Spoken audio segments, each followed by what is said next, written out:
नमस्कार, माझं नाव हार्दिक संजय पाटील आहे. मी संजय पाटील यांचा मुलगा आहे. माझ्या वडिलांची हत्या 22 ऑक्टोबर 2024 रोजी झालेली आहे.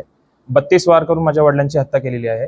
आणि यामागे काय कारण आहे, काय नाही, हे पोलिसांनी चौकशी करणार होते, पण त्यांनी आम्हाला काहीच म्हणजे चौकशी करून बोलले की चौकशी करू, पण काहीच चौकशी झालेली नाही. आणि तिकडून मग आमची केस आता SIT ला गेलेली. तर उच्च न्यायालयाने सांगितलेले SIT स्थापन करून केस आपली गेलेली. तर तिकडे पण 12 आठवड्यांचा टाइम दिलेला त्यांना.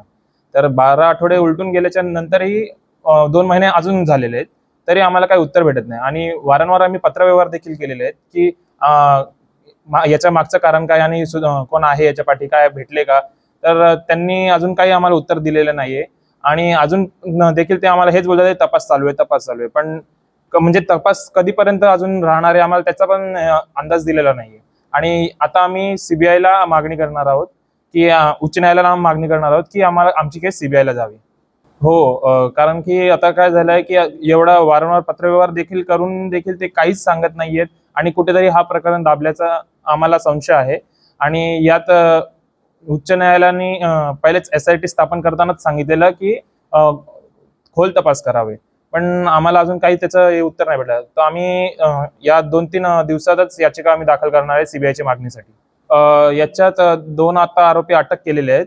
पण याच्या मागे सूत्रधार कोण आहे आणि किती जण होते हे सगळं आम्हाला म्हणजे कळवण्यात येत नाही. कारण की माझे वडील हे कुस्ती पैलवान होते, तर त्यांना हे 2 मुलं, त्यांचंच वय अजून 23 आणि 24 आहे. तर कुठेतरी माझ्या वडिलांना कुस्ती पैलवान डावपेच माहिती असते. तर ते तिकडे 2 मुलांचं कामच नाहीये, तर त्याच्या मागे 15 ते 16 जण आहेत.